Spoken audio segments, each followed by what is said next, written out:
Siapa yang tidak mengenal akan rahasia dirinya, maka dia juga tidak akan pernah bisa mengenal dan menemui Allah yang sudah wujud, zohir dan nyata itu. Ini namanya Taqiqua Dinantarang namanya. Abdul tahu Taqiqua Dinantarang?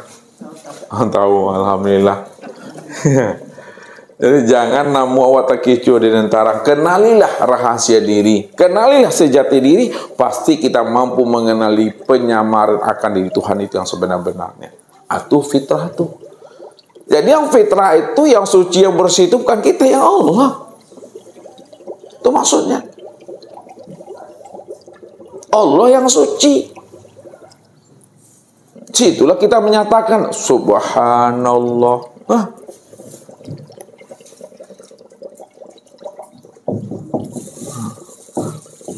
Alhamdulillah, Allahu Akbar. Maka kenalilah diri yang suci, kenali diri yang terpuji, ya. Kenalilah diri yang akbar itu. Barulah kita disebut namanya orang yang sudah minal aidin wal faizin.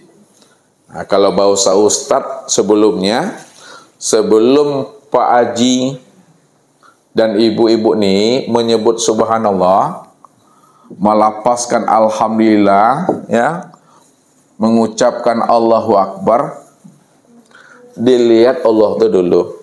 Itu maksudnya lah. Disaksikan Allah itu dahulu.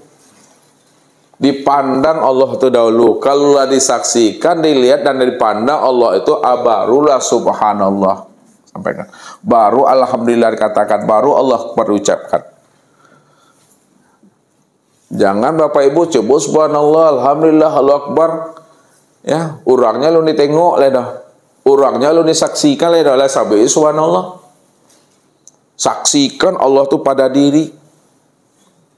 Saksikan Allah itu pada diri nih, udah terpandang, sudah terlihat Allah itu pada diri, baru subhanallah. Sucikanlah Allah itu. Apa makna sucikan Allah itu? Kan dari Bapak Ibu tak ada lagi situ kan? Tidak ada kan? Kalau Bapak Ibu tidak ada di Bapak Ibu situ, apa makna subhanallah itu, Daniel? Disitulah letaknya Allah yang menyatakan kesempurnaan akan kesucian dirinya. Maka subhanallah itu makomnya di mana, Daniel? Subhanallah makomnya di mana nih? Di mana? Di hati. Itu maksudnya tuh, udah terpandang Allah pada diri, baru sebut alhamdulillah. Alhamdulillah tuh makomnya di mana tuh, Abdul? Di tubuh. Udah terpandang Allah pada diri, barulah sebut Allahu Akbar. Allah Akbar itu makomnya di mana, Pak Jul? Tinggal ciek aja lain itu. Itu sempurna itu. Jadi adakah Bapak Ibu menyatakan di situ lagi? Tidak ada. Siapa yang menyatakan kalau ada bahasa menyatakan? Itu dia. Muhammad, Allah itu sendiri. Muhammad itu kan tubuhnya Allah. Muhammad itu kan zahirnya Allah. Dia yang menyatakan akan diri sendiri. Itu diri yang suci itu. Pegang itu Bapak Ibu. Itu yang fitrah tuh. Itu yang dikatakan minal aidin wal faizin itu. Kalau udah sempurna pengenalan diri kita, udah sempurna penyaksian diri kita, maka ketika itu pesannya Nabi kepada kita apa, Daniel? Man arafallah fahuwallah. Apalagi man arafallah kala lisanahu. Barang siapa yang telah mengenal Allah, zohir batin dia kenal. Yang awal dia, yang akhir dia, yang zohir dia, yang batin dia, yang wujud dia, yang sama basar kalam ilmu qudra iradat hayat adalah dia. Fahuwa Allah, maka dialah yang Allah tuh. Ya. Antara awal dengan akhir di tengah-tengah siapa? Allah juga tuh. Itu sempurnanya tuh bikuli sein muhit tuh. Meliputi dia. Tak ada ruang, tak ada waktu, tak ada yang wujud, tak ada yang terang, hanya dialah tuh. Man arafallah kala lisanahu. Siapa yang telah mengenal Allah, dia awal akhir zahir dan batin, tidak ada yang lain, hanya dia semata-matanya. Kala lisanahu, barulah keluh lidah. Keluh lidah itu apa maksudnya tuh Pak Andre? Tak ngomong lagi misalnya.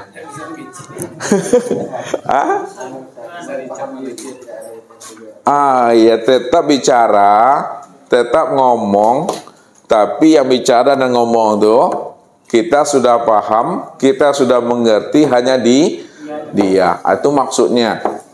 Diam di dalam diam di dalam paham.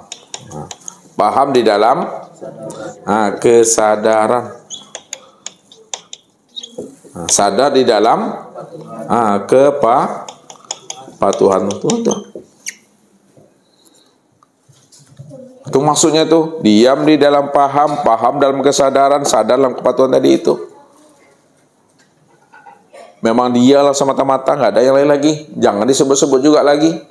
Barang yang sudah jelas, wujud yang sudah nyata, jangan dijelas-jelaskan juga lagi, jangan disebut-sebut juga lagi. Kalau dijelaskan juga makin kabur maknanya. Lain yang disebut, lain pula yang ditunjuk. Buktinya apa? Coba sebut meja, Daniel. Ustaz tunjuk nih, ini. Ini kayu nih.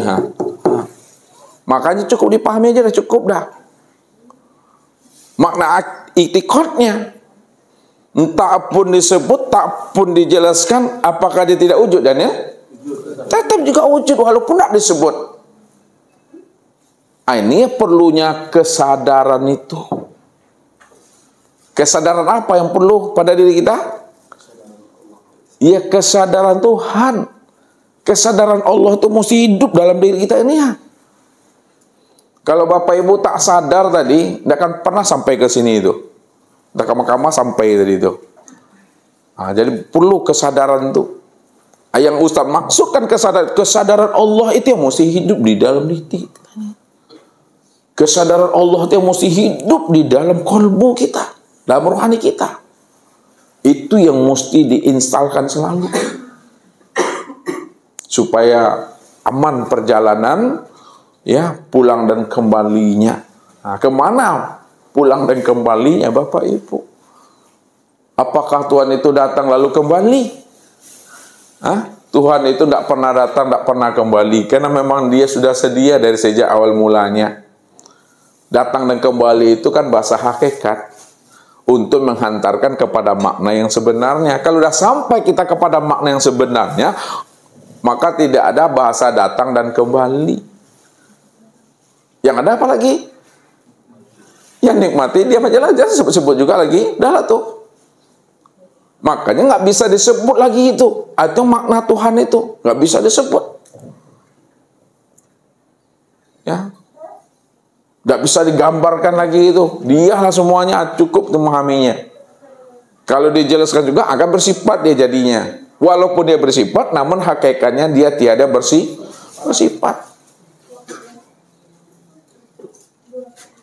Jadi orang yang sudah sampai pada makom yang seperti ini, sudah makom keluh lidah, sudah makom diam, itu yang disebut namanya makom Tuhan itu. Kesimpulannya, ma'rifatnya Bapak Ibu duduknya di mana? Di diam. Ma'rifatnya Allah kosong dalam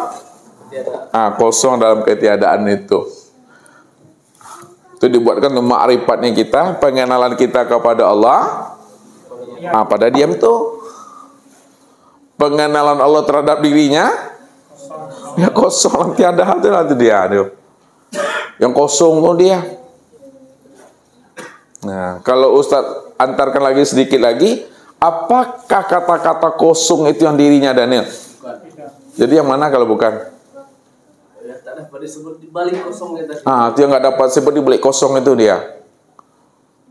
Itu maminya.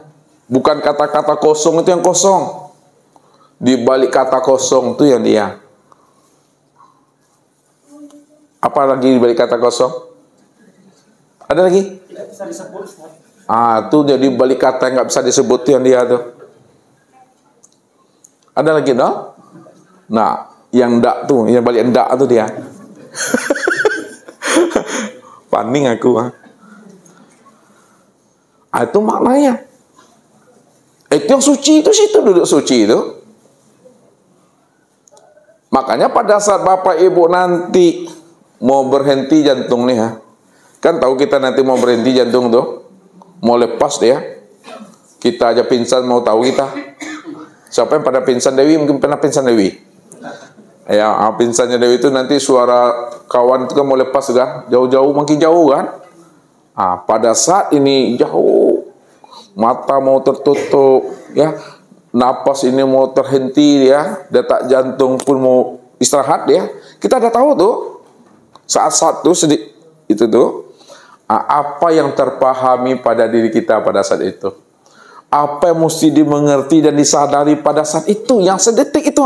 Ini ilmu yang sepici yang sebelum mati, sedetik sebelum pai. Lihat orangnya tuh, sepici yang sebelum mati, sedetik sebelum pai itu. Saat-saat tuh apa yang terasa, yang terpahami pada diri Bapak Ibu itu? Aku Allah, diriku tiada. Kalau itu sudah terpahami, perlukah itu diucapkan juga? Enggak, cukup kesadaran itu aja lah lagi. Lepaskan semuanya itu. Kalau diucapkan itu dalam bentuk memberikan pembelajaran aja. Kalau kita udah tahu diri ini diri yang kosongnya, tentu kembali kepada yang kosongnya. Diri ini adalah nyatanya Tuhan, kembali tetap nyatanya diri Tuhan. Nah, ada diri kita yang kembali itu diri dia. Cuma kata-kata dia kembali pun tidak disebut lagi, karena Allah itu tak pernah datang, tak pernah kembali. Sadari sesadar-sadarnya itu dah. Pas dia. Ya. Itulah pencarian yang dah sempurna tuh Bapak Ibu. Itu yang disebut namanya diri yang sudah di dalam kulimah itu. Ya, bukan dibuat kulimah la ilaha illallah, bukan begitu maksudnya. Bukan kain kapan itu terus la ilaha illallah, nanti ambil spidol ini ditulis di jidatnya itu Allah. Bukan begitu. Ada juga orang meninggal tuh. Meninggal dia pas mandi 9, pakai tinta nih dia. Tuliskannya. Tintanya itu tinta air. Ditulisnya di jijak tuh Allah. Apa seperti itu maksudnya?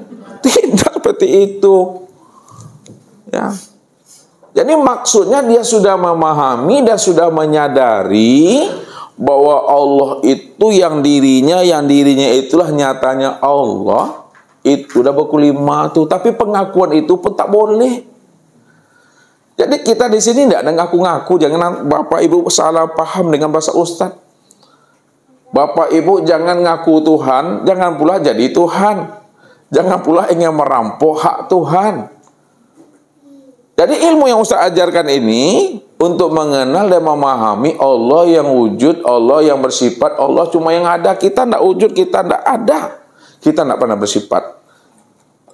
Maka kata-kata hakikat ketika Bapak Ibu dengar keluar dari kalam Ustaz, itu bukan Ustaz mengatakan diri Ustaz Tuhan. Itu bukan mengatakan diri Bapak Ibu Tuhan. Tapi kata-kata yang keluar dari diri Ustadz ini pahami sesadar-sadarnya bahwa apa yang Ustadz katakan itu untuk menjelaskan dan memberikan pemahaman bahwa Allah cuma yang ada, kita tidak pernah ada.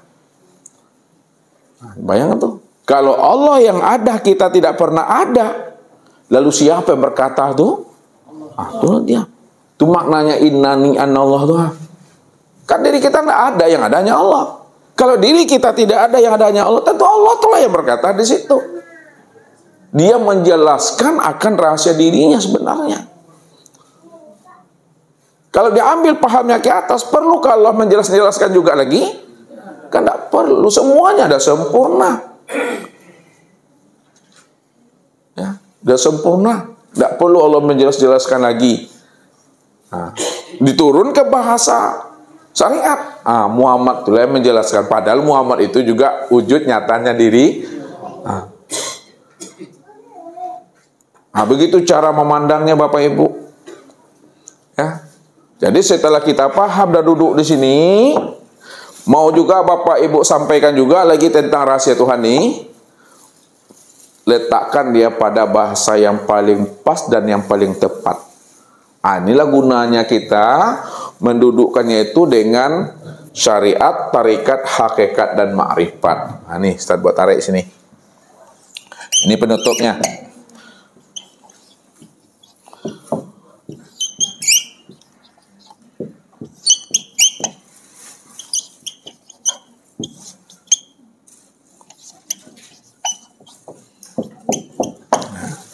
Ini kan sudah kelu lidah tadi itu kan, udah terang seterang-terangnya, udah jelas memang dia segala-galanya. Kan dirahasiakan dirinya itu lagi, jangan disebut juga, nggak boleh terus terang nyebutnya tuh. Kalau disebut juga, turunkan bahasa ma'rifat itu ke dalam bahasa syariat. Ya, turunkan bahasa ma'rifat ini ke dalam bahasa syariat.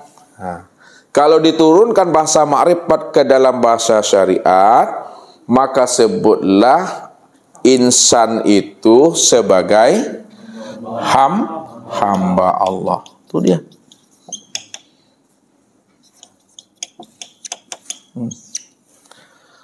Jadi sebutlah insan itu hamba Allah. Sekarang hamba Allah itu siapa namanya? Contoh Abdul, Daniel, Pak Ben. Sebut ajalah Abdul, sebut ajalah Daniel, sebut saja Pak Ben. Itu yang sebut namanya hamba Allah. Walaupun kita tahu rahasia diri Abdul, Daniel, Pak Ben itu tiada lain diri siapa? Diri Allah itu juga. Namun karena kita dah turun di alam syahadat, kita dah turun di alam dunia, kita dah turun di alam nasut ini. Gunakanlah bahasa syariat yang pas, yang tepat, itu sebut hamba Allah. Kalau naikkan ke atas dari bahasa syariat ke torikat, maka sebutlah insan itu sebagai apa? Cermin. Cermin Allah. Cermin Allah itu gunanya untuk apa? Guna cermin itu apa, Daniel? Untuk melihat diri. Kalaulah cermin itu untuk melihat diri, maka disebut namanya bayang-bayang tuh, bayang-bayang Tuhan. Miratillah, cermin untuk memandang dirinya Allah.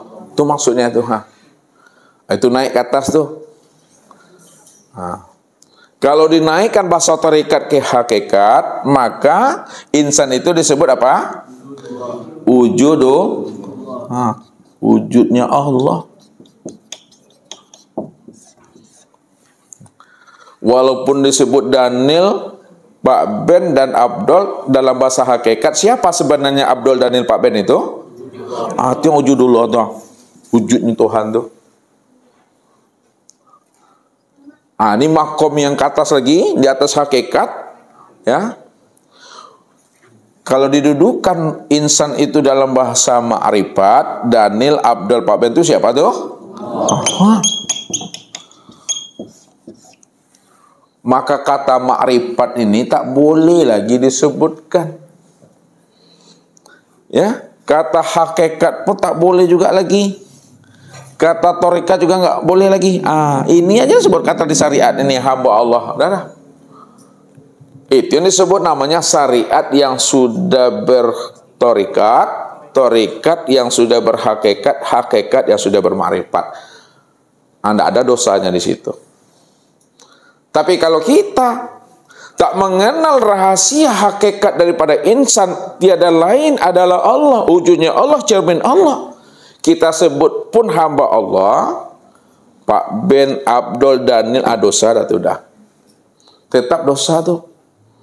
Karena dia tidak mampu memandang yang tersirat di balik Daniel tuh.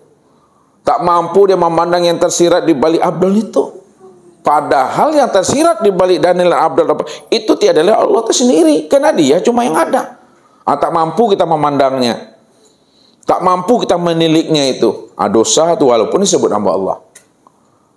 Tapi kalau kita mampu memandangnya, hanya dia satu-satunya.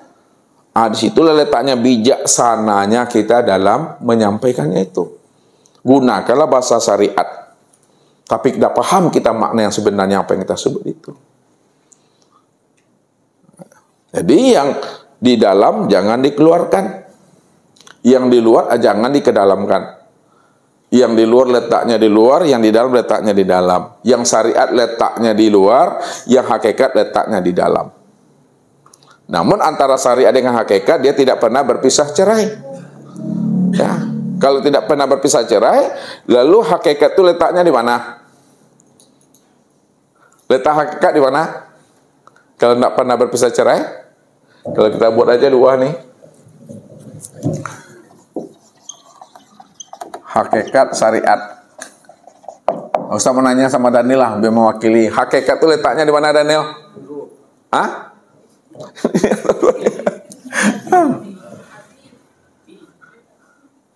Ini dua kalimat nih, hakikat dan syariat. Hakikat itu letaknya di mana? Di dalam. Ya di dalam mana? Nggak ngerti nggak pertanyaan Ustaz tuh? Ini yang penting ini syariat. Ini hakikat. Yang Ustaz tanya, ya, yang di luar letakkan di luar, yang di dalam letakkan di dalam. Kan berpisah nih. Sekarang pandangan kita tuh satu. Karena syariat dengan hakikat, hakikat dan syariat nggak pernah berpisah kan? Kalau nggak pernah berpisah, Daniel, hakikatnya letaknya di mana? Di dalam syariat. Di belakang mana, Bu Ade? Bahasa yang tepatnya apakah di belakang atau di mana? Ini syariat, ini hakikat. Hakikat di belakang syariat begitu? Itu bahasanya Bu Ade. Hakikat ini tetap ada di dalam syariat. Contoh, Ustadz buat kalau buah, buah jeruk. Ini buah jeruk. Ustaz menanya sama Bu Ade nih, ini buah jeruk. Limau bahasa awak ya Bu Ade ya? Limau. Di dalam kulit itu ada apa Bu Ade? Ada isi. Ya kan? Di dalam isi ada biji. Di dalam isi ada rasa. Di dalam rasa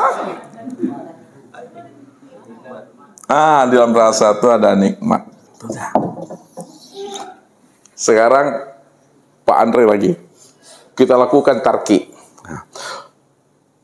Untuk mendapatkan nikmat bagaimana caranya Pak Andre?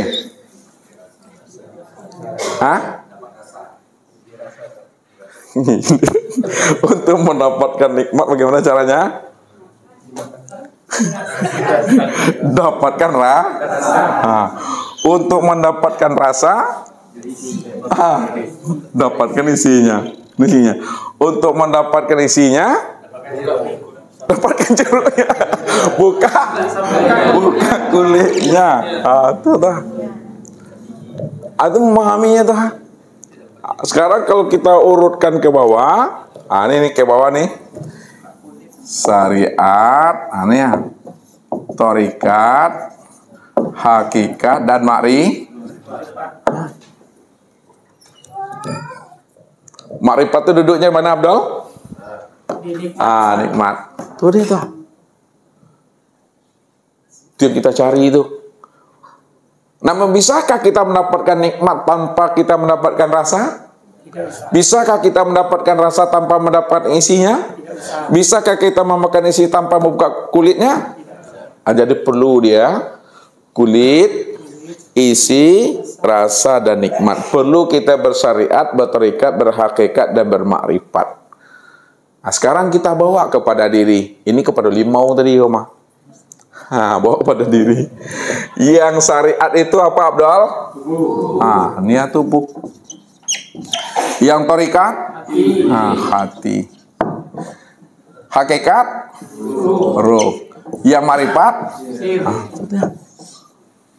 kalau kita ingin mendapatkan sir, ingin mengenal sir, maka kenali dahulu tuh. Pelajari tubuh tuh, buka tubuh tuh, bongkar ya. Setelah kita buka, kita bongkar tubuh tuh, barulah kita terlihat di dalam tubuh itu ada apa? Hati. Ada hati. Sekarang bongkar lagi hati kita itu, telusuri ke dalam hati. Setelah kita bongkar hati kita itu, bahwa di dalam hati itu ada ruh. Udah tahu kita ruh, tilik lagi ke dalam ruh tuh, cari rahasia ruh tuh. Rupanya dalam ruh itu ada sir. Udah tahu kita sir, tilik lagi ke dalam sir tuh. Dalam sir itu apa? Aku. Baru aku, wasiri, ana. Itu aku. Itu aku tuh. Itu maksudnya tuh. Baca alam pada diri, baca diri di dalam diri. Di dalam diri ada diri, di dalam diri ada diri, dalam diri ada rahasia diri. Dalam rahasia diri itulah aku wujud dengan sendirinya, kata Tuhan. Wa fi anfusikum afala tubsirun. Nah, ini wa fi anfusikum afala tubsirun.